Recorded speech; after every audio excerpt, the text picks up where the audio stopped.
Somebody got me back to my home, to the home that we had shared, to the home that no longer felt like home because he wasn't there, to the home that didn't feel like home because I had been living in the hospital.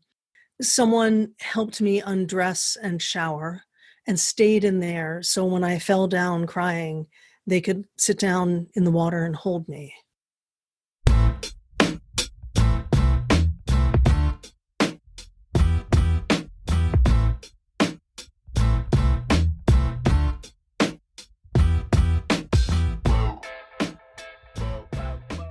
Hey there, and welcome to Grit, True Stories That Matter, a weekly podcast on the art and craft of the personal narrative story.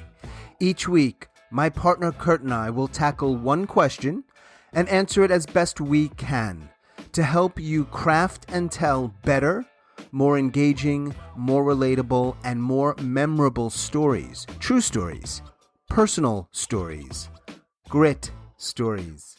This week, our featured storyteller is Laura Packer. Laura lives up in Minneapolis, Minnesota. She's also the author of From Audience to Zeal, the ABCs of finding, crafting, and telling a great story. And she's got a great story to share with us today, a 10-minute story. And when she's done, Kurt and I will tackle this week's question, when's the right time to tell a tough story? Laura's got something to say about that as well, so stick around to the end. Thanks so much for listening. Let's dive in.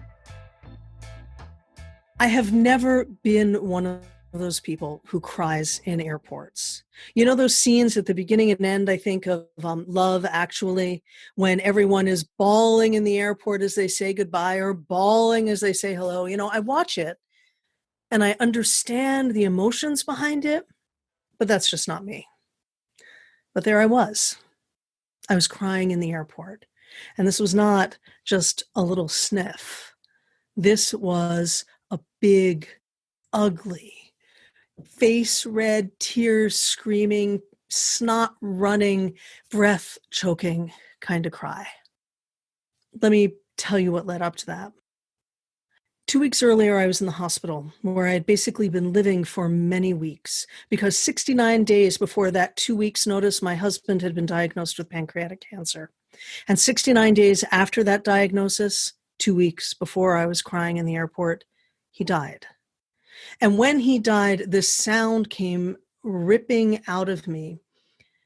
And again, I'm not a person of great stereotypes, or I try not to be, but I found myself believing in banshees because for just a moment I was one, wailing out as I felt the connection that had always been there from when we first met gone for the first time in almost 20 years.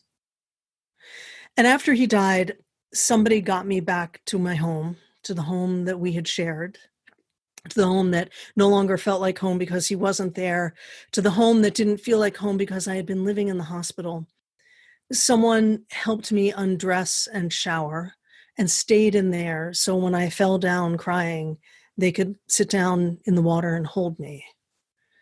And there was somebody there for days. I'd be lying if I said to you that I remembered much of it. I remember some of the incidental kindness. I remember people laughing in my house and wondering how they could. And I remember a lot of things that just weren't. Because mostly what I was trying to do was understand how I could live around this vast emptiness. About a week after he died, everyone left. And I was so relieved to have the house to myself for all that it was big and empty and echoing, because it meant that I could cry whenever I wanted to and no one would be there to hand me a tissue. No one would be there to witness. I didn't want witnesses. I wanted it to be just me. And sometime in the beginning of the week after everyone had left, my friend Eileen called.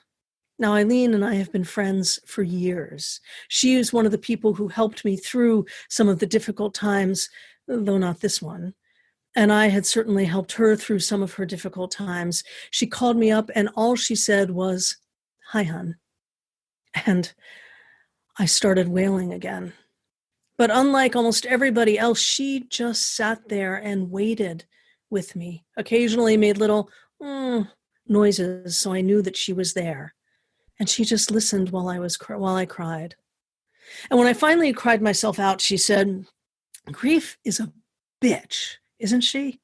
Grief will bust your door down and break up the furniture and shake you and kick you and hurt you until you cannot stand anymore. And then she leaves and you don't know when she's going to come back, but you know she's going to come back. Sometimes she brings pie." Now, I had no idea what Eileen was talking about. I thought she was nuts. And she was quiet for a moment and said, "Do you want me to come out?" She lived on the East Coast. I lived in the center of the country. I was surprised to hear myself say yes. So a week later, there I was in the airport, and I waited for her by the gate, and I did something that I thought was a smile when I saw her, but probably didn't look like a smile to anyone else. We walked over to the luggage carousel and didn't say much to each other, but it was so comforting to have her standing near me, to feel the warmth of her body as she leaned against me just a little bit, kind of the way a dog leans against you when you are so sad and you know that the dog understands, even if it doesn't have the words. The luggage started coming down, that loud klaxon sounding to let us know it was coming, and the carousel started chugging itself to life, going thump, thump, thump. You know that sound, as it would go around, even if it's a sound you haven't heard in the last 6 months or so, as the carousel goes around and as it turns the corner, going thump, thump, thump, and the luggage comes sliding down, and we stood there waiting for her bag. We talked about nothing, about her flight, about nothing of consequence. And then I saw this guy. So for those of you who are in the military, have served in the military, love someone who's in the military, please listen to what follows with love and compassion, and know that it is not my intent to mock in any way.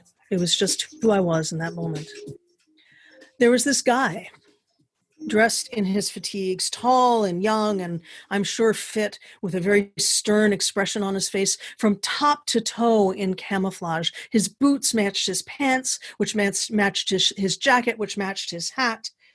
And we knew which luggage was his when it came down, because it was, of course, the camouflage duffel bag. And I found myself thinking how funny it was that he was color coordinated even with his luggage. And I laughed.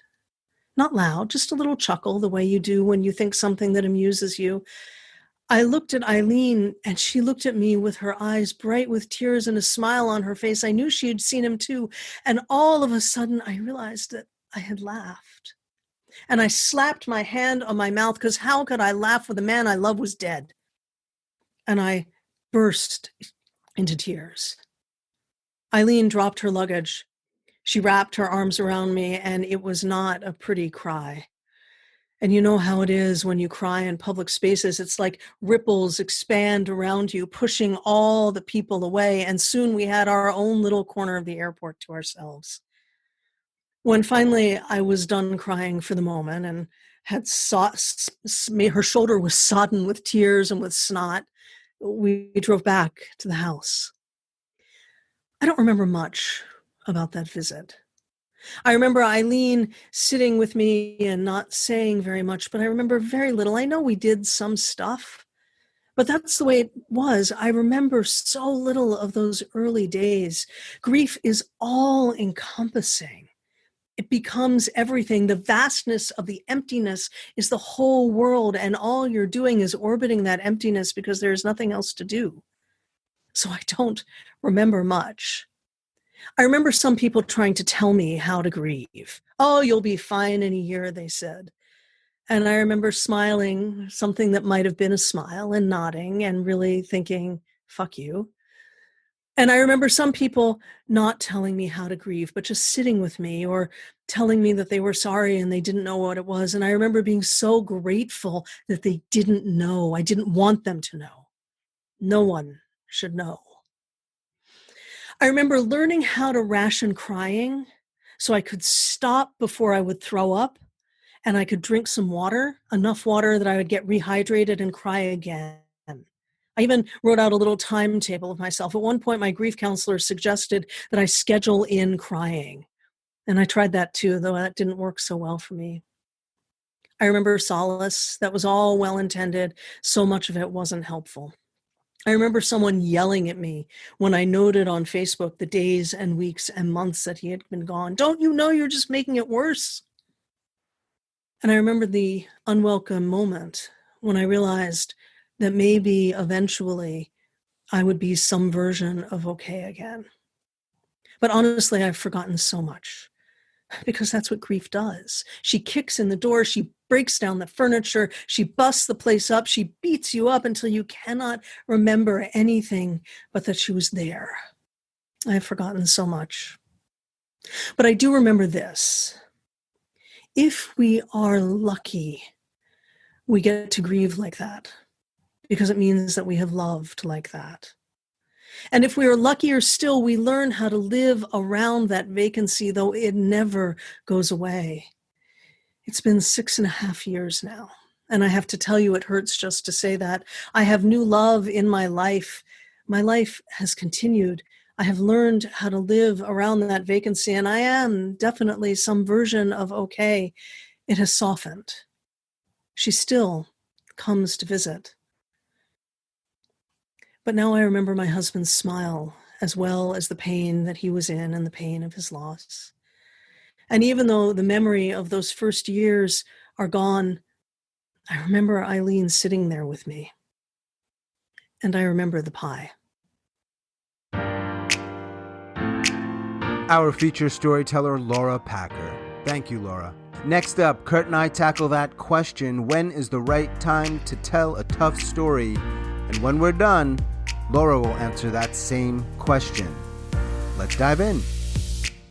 Laura was a storyteller on a show that I have, a monthly show called 7 by 7, and she was one of the storytellers. And this recording is directly from that because I thought it was so strong. And what I told Laura and others that night at the show was, and I still feel it, for me, it was very powerful because I felt like she got me a little bit closer to that space that she was in, which is, I think, about the best you can do, is to move your listener a little bit closer to the sort of stuff that you were experiencing. It really resonates. That's why it really resonates for me. So she took an experience that, like it or not, we're all going to have to go through, or a lot of us have already been through, though there's nothing like Laura Packer losing her husband. She's 6.5 years removed from that loss, and she's now ready to tell this story. I imagine that for a long time, she didn't feel ready, that sore was still weeping, and then she didn't really have control of her material. When she puts this story together, there's so much that she can choose from. You know, that period of grief goes on, and it's expansive. And as she says in the story, it's all encompassing. And so it traps you. It makes you feel stuck inside of something, and it makes you feel completely self-absorbed. So she needs 6.5 years later to sort of choose what details matter to me now in relating this experience. So she brings us close to her experience by being super specific about stuff that's really, really close to her heart. I'm sure she had to eliminate a bunch of things. One thing that she says in the middle of all this is, there's so much that I forgot. Mm. It was one of those moments when I heard that line, because I've had the chance to listen to this story maybe 4 or 5 times now. I first heard it at your show, and I was like, oh, there's something really different about this storyteller. I didn't know that as much about Laura Packer. There's still a lot to learn, I guess. I was like, wow, it really caught me. And when I was listening to this morning and she says, there's so much that I've forgotten, it gave me a real relief, because grief, as I've experienced, is so head swirling that you do forget a lot. Mm-hmm. And you care so much about the person that you lost, you kind of you don't kind of. You're like, why would I forget any of this? Mm-hmm. And I was grateful to her for telling that story and for including that line. And she could only include that line if she had control, as she says in her book, control over her material. We wanted to talk about this idea of what they say in storytelling about, when are you ready to tell a story that's real serious like this? Telling a story from either a scar or a wound.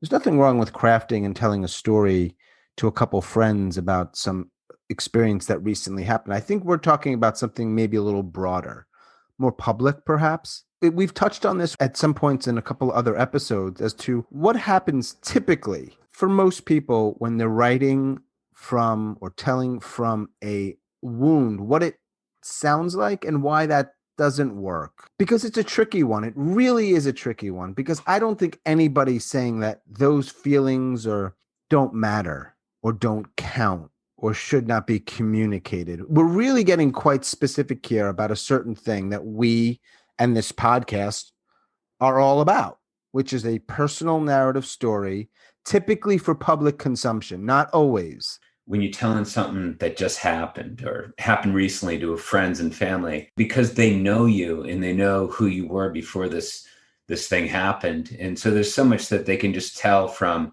the way you're carrying yourself that you're just not right. So Right. that is a whole backstory that doesn't need words put to it. Mm-hmm. But you're right. It's a totally different situation. But when you're trying to create something for people who don't know you, it's really important to have some perspective. And the problem with grief, you're so self-absorbed when you go through it. You're too isolated to be connecting to others. My brother died just before Hurricane Katrina. The newspaper arrived at my door every morning, and I was just like, I couldn't believe actually caring about. Well, I remember saying about the sports page, but I was also like, oh, there's something really bad going on in New Orleans, but it was so on the periphery. It wasn't on the periphery for most people. It just goes to show me 15 years ago, I just wasn't in my right mind. I wasn't going to be telling good stories. The only thing I was going to be doing was talking about something that was really impacting me. And as we know, your intention needs to be different. Right. Whether it's grief or loss or some other things that people go through, the hard stuff, you don't get an email or if you're like our age, a fax where, hey, you're ready now. It doesn't work that way. Oh, today's the day I'm absolutely sure I'm ready to craft this story and tell it. So if someone's telling a story, hey, after 18 years of marriage, my husband walked out on me. We all know that there are very few people in the world who are 110% evil. But someone telling that story from a wound there's that husband didn't do anything right. And as a listener, you're like, okay, I'm getting a lopsided vision of this marriage, and I don't know what the other side of this is. And I'm not going to really take this seriously. I mean, that's what happens with me. At one moth event in Boston one night in Cambridge, there was this guy got up and he basically told us for 6 minutes how evil his ex-wife is and she's making his life hell. And I watched him go back to the table with his friends, and their reaction was like just to take their drinks and put them up to their faces. Because what do you say to that person? Yeah. And I think it's important to make a clear distinction here. If you want to get up on a stage and do that, I don't really have a judgment against it. It's lopsided, but hey, you got to get it out. But we're talking about, right, one of the overarching things with us is making stories or transforming stories that are more compelling and relatable and thereby memorable. What that guy did doesn't pass that test. And it's not really even very close. I was thinking about late in the story when Laura, I was like, okay, some of the stuff she could have told in her raw state. We keep saying wound, but another way of saying it is like in that rawness of grief, those early, and it can last for a long time. There's this one line towards the end, if we're lucky, we get to grieve like this. That is not something someone in the raw state will be able to say. And so when she says that line to me, and I totally 110% agree, if we're lucky, we get to grieve like this because it means that we've loved like this. Yeah. To me, that's like, okay, Laura Packer's been through a journey and she's come back on her 2 feet. And this is the gold that she's brought back. She's brought back this perspective, and she knows now, if we're lucky, it's like this. You said earlier, though, she's got to make all these choices. Any storyteller, crafter of story or teller has to do that. Any art, you're making all these choices, what to include, what to exclude, how to include them. It means a lot about you, what you happen to notice. Mm-hmm. Inside of any story, there is an intention that was set. Mm-hmm. Some people on this earth choose to tell their difficult stories. Why do they do it? Well, part of it is they know they can create art out of it. And once that's done, people can connect to it. Mhm. And that's what it's all about. And so when you've healed somewhat from an experience like this, that's when you're ready to connect. Laura Packer knows that other people are going to go through this. It's not going to be exact. It's not going to look exactly like it did to Laura, but she knows that this is a very important part of being a human being. As a creative person, she's making the best contribution that she knows how to make. Mm. She's done a wonderful job, and I'm thankful that she had the skill set to do this and the heart. You were asking earlier, like, what is it about the best storytellers? We can't put our finger on like what they're doing technically. It's not always consistent. They may share some skills in common. And when I teach this stuff, I wonder too. For instance, the way Laura starts this story, she's talking about a movie, Love Actually, that I've never seen. I'll probably never see it. But there's something in, maybe it's in her voice. I'm not really sure. And I'm not going to pretend to know exactly everything that Laura is doing. I just know that she must have set an intention to tell a story. I think that there must be, she's just so lined up that she could never tell a bad story, because this is a person who's totally devoted her life to being completely authentic in her art. Mm-hmm. That's a hard thing to teach a person. It's just a way, it's a modality, it's a way of being alive. You know what? When you're so good at something, it means that you've had to give up something. If I had to guess, Laura's the type of person who a long time ago said, I'm going to either be this way or I'm going to be nothing at all, because she sounds absolutely devoted to her art to me. And I think there's just stuff that she's doing that's just kind of hard to put words to. Yeah. That doesn't help when you're trying to teach, but you're right. Yeah. Right. There's just, when we say, well, we know it when we see it, or we know it when we hear it, or you just get a feeling, and somebody wants to be like, no, but I want to do that better. I want to be better. I want to be more like that person, or I want to tell stories like that. It's more than just X's and O's. X's and O's matter. What are the good stories, the great stories have in common? And I do think there are probably some overlapping X's and O's, but there's something else. And I don't like this. I like the conversation, but if I'm hearing it, if I'm listening to the podcast, I'm like, great, guys, great. So you just know it when you hear it? I don't mind it at all, because it becomes bigger than storytelling. It's just when you're talking to somebody about becoming a better storyteller, you're taking examples from other art forms, even from the lives and the inspiration that fueled other artists. And it's just showing, all right, this is a way of being. I never, ever, ever want to try to box someone out of thinking that they can create something, because I really believe, especially in storytelling, that everybody can learn how to tell a really good story, and everybody can be a work in progress. I consider myself, I hope I always consider myself a work in progress. If I had to guess, I would guess that someone like even Laura Packer, who's been at this for more than 25 years, has the humility in the face of this art to consider herself a work in progress. Because why else would you continue to do it but to think that there was more to do? This to me is where you draw a line between artist and non-artist. And it's snobby for me to say who isn't, and I'm not. Artists keep working because that's their fucking life, Kurt. Non-artists try to win moths only, and they don't do anything else. There's a different goal. And by the way, just to be really clear here, you can be a total artist and win moths. Intention matters. It shows. And you don't do it for 20 or 30 years without a certain kind of intention. Everybody can get better. The reason why some people will never be a great storyteller, and this is subjective, is because it's more than just X's and O's, and it's more than just a craft. The great storytellers aren't great only because they know how to craft a story.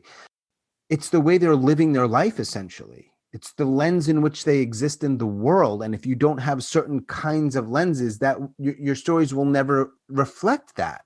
I appreciate your perspective, but the penalty, the consequence of going there is, like, I'm looking at my students last night, and this comes from Laura's book also. Like, I know that just looking at them, like in the early stages, the stories really, really need to be encouraged and supported. For sure. We can't be the gatekeeper of, I get what you're saying. Like, we want to be definitive and not wishy-washy too. So in my experience, there comes a point where you can continue to help people craft and the X's and the O's.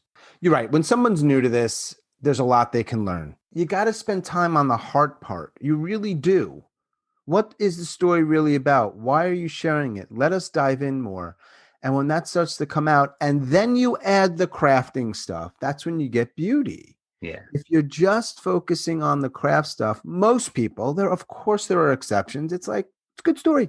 It's so funny. It's not a great story. Why? Well, do you have stakes and surprise? Yes. Do you have scenes? Yes. Transitions? Yep. Logical starting and stopping point? Yep. Got some dialogue? Yep. Good kind of detail, not the stuff? Yep. Got some wonder? Yep. All right. You checked all those boxes. It's good. Why isn't it great? Well, one reason. Good and great are not my ideal word choice. I'll work on that. Because it's missing something. Well, what is it? It's missing more. It's missing that thing. And that isn't just the crafting. It's the digging. And it's the getting real. Here's the unpopular opinion. Some people aren't going there, Kurt. They're just not.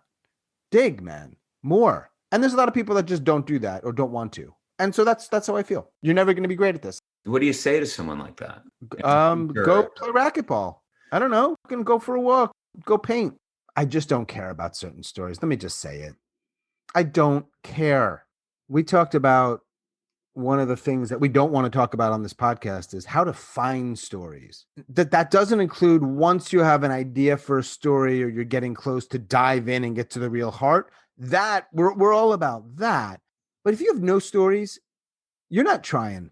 You can't be alive and not have a ton of stories. There you go. There's your statement.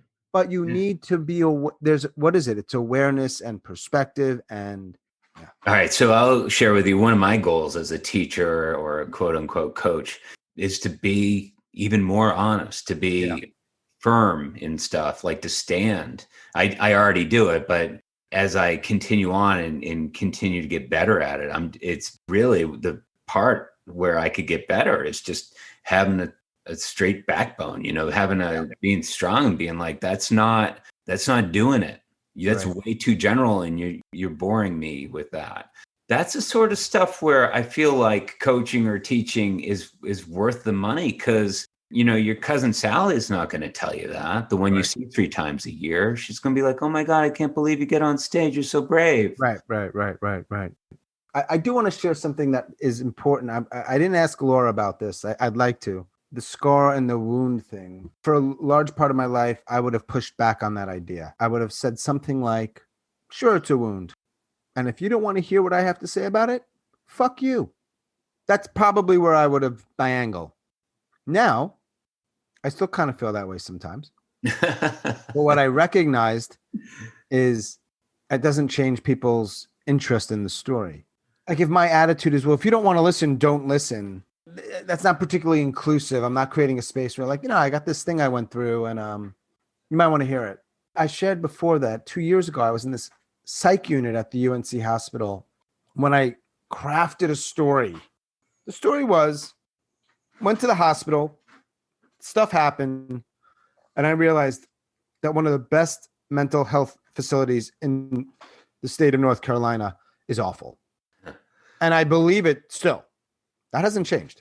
But what got interesting, especially when I got more involved last year, I wrote another story.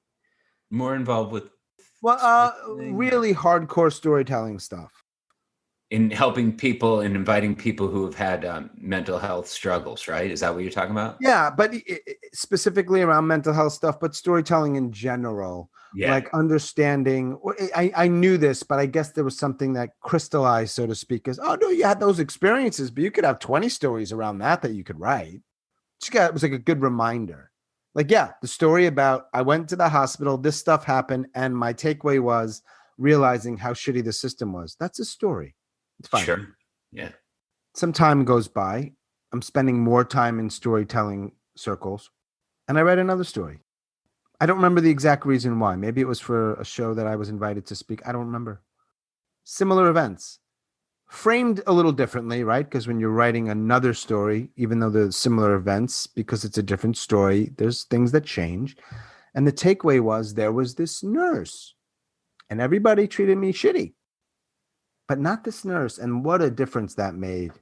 And that's more from a scar for me. I can look back and not be pissed about the shitty system and how I went there to get help and was treated like shit and fuck this and fuck them. And I still have rather strong feelings about it. It's not that that's gone away, Yeah. but I can then craft a story. And when you talk about getting clearer on things or understanding your material, or if you're so like in grief or you're so in anger, listen, man, I live often in that space. I'm not judging you for it. It's a tricky spot to craft things in which people really want to hear it outside of your immediate loved ones. And by the way, I am not saying, oh, just rewrite your life and everything's great. I'm not saying that. Please know that. What I am saying is, with a little time and with a little healing, you can write additional stories with additional perspectives or takeaways or changes or realizations.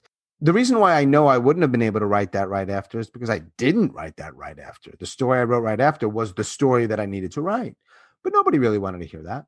It was like, whatever, dude, you're pissed. It's cool. Go through that. And maybe Would you tell it today, or did you put it away? I never really got to the point with that story where I wanted to. It wasn't something I shared publicly. I shared it with people I know. It wasn't some big thing. Sure. But that was the story. Even like casually speaking, even loosely defining story, more like, hey, this thing happened. And anytime anyone asked me about it, the last line was always, place is fucking bullshit. It's a joke. What a shame. I still feel that way. But it's just another story I added to it. A year goes by, or whatever it was, a year and a half. Oh, there was that nurse, man. I just have other stories I can now add to that experience because I have some time and I'm healed a little bit from it. Yeah. If I just get up on stage, like at a Cambridge, Massachusetts Moth, and start coming from pure red hot anger, I don't know. Doesn't work. I think a lot of people just stop listening right away. I think you're right. I mean, there's probably a small percentage of people that might even be more, oh my God. We have to kind of speak in generalities, right? What most people would do most of the time. We've been on Earth long enough and on stages or wherever long enough to get a good sense of it, because that's part of what we do. It's to understand that. And yeah, you're right. You're just right. I mean, believe me, though, I wish it were, sometimes I wish it were different. This is our 4th episode. We've had 4 storytellers. You were one, Laura today, and Julie and Andrew. I don't think any of them could have written the story they shared with us right away. They needed some, for starters, time. You just do something, time and some other stuff to sort of sort it out, have a little control over it. Yeah, I have no doubt about that. It so that it's something, again, getting back to something you're crafting that most people give a shit about, most people want to listen to and will stay engaged with for 10 minutes and hopefully even like relate to in some way, which is tricky with some of the stuff where like, Funny. How do I make something relatable about you? You've never been to a psych unit. My job is to make it relatable in some way. You know what I just started doing? And maybe this will help people. So journaling can be tedious, really tedious, especially when you get into, oh, I'm going to do it every day. Then you get in this, oh, I forgot this part in this whole chronology, and it becomes homework. Yeah. All right. But what I've started to do lately is there are these friends that I don't get to, like, they're at work or coming back from work and there's a bad cell. We don't get to have, it's not the 90s. We don't catch up on the phone. So sometimes once in a while, when something big in my life happens, I'll make like a recording and just email it to them.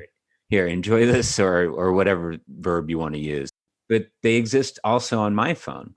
If I want to go back to what happened to me last weekend when I was standing in front of a toilet and for some reason my heart fluttered and I fainted and broke a rib, then I made this message on my phone to my friend Joe, and it's there. And so are the intimate details of that situation.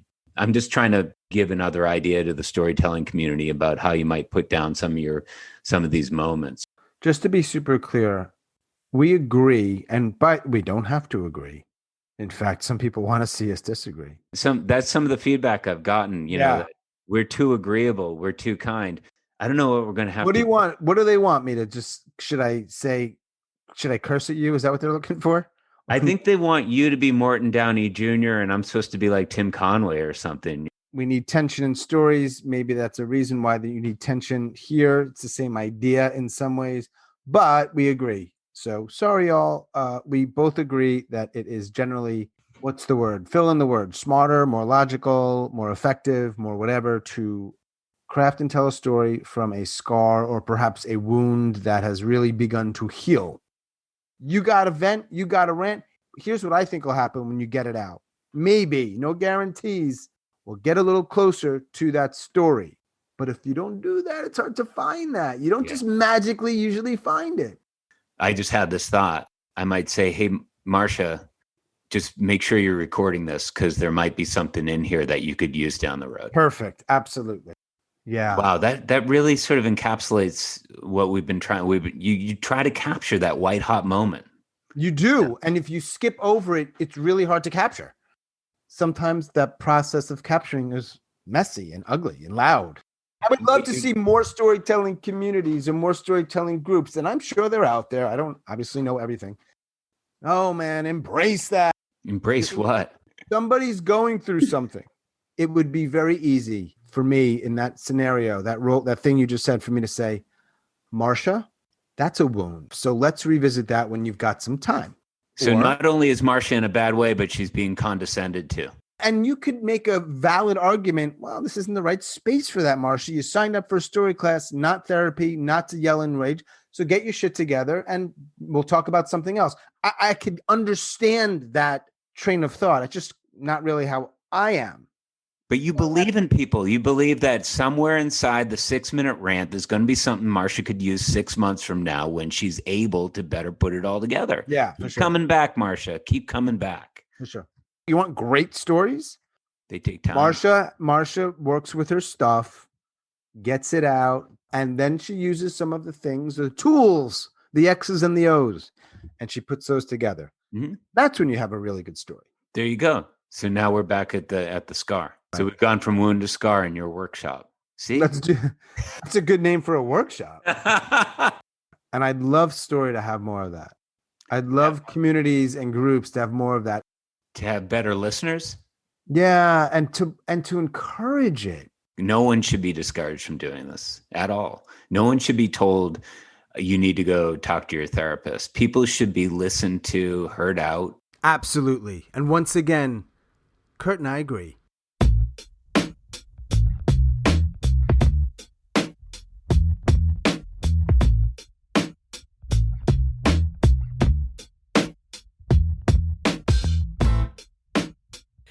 I used to really struggle with how do I know when I'm ready to tell an emotionally challenging story. I used to feel as if as soon as the events had transpired, or as soon as I'd gotten just a little ways away from them, I could start talking about it. But I don't always think that's the case now. In fact, I often think that's not the case now. I know I'm ready to tell an emotionally tough story when I know what the story is, and that's more than just the experience. I can talk about a thing that happened, but that's not necessarily a story. That's just a sequence of events. I know it's a story when I have a place to start, when I have a place to end, and when I have some kind of sense of what I want the audience to get out of it. Now, that doesn't mean that I won't still have strong feelings while telling the story, but it's important to me that the audience knows that I'm okay, that they don't feel like they have to take care of me while I'm telling it. So that's the other bar that I have to be able to get over. I need to be able to get through the story without losing it, or without getting so distressed that the audience feels like they may need to step in. So I think that's it. It needs to be a story and not just a thing that happened that I'm talking about. And I need to be able to tell it and leave enough room for the audience. I need to not take all the air out of the room. That's how I know when I'm ready. So it requires practice and thought and sometimes making mistakes, but each time I learn something. And I know that these stories are worth that risk.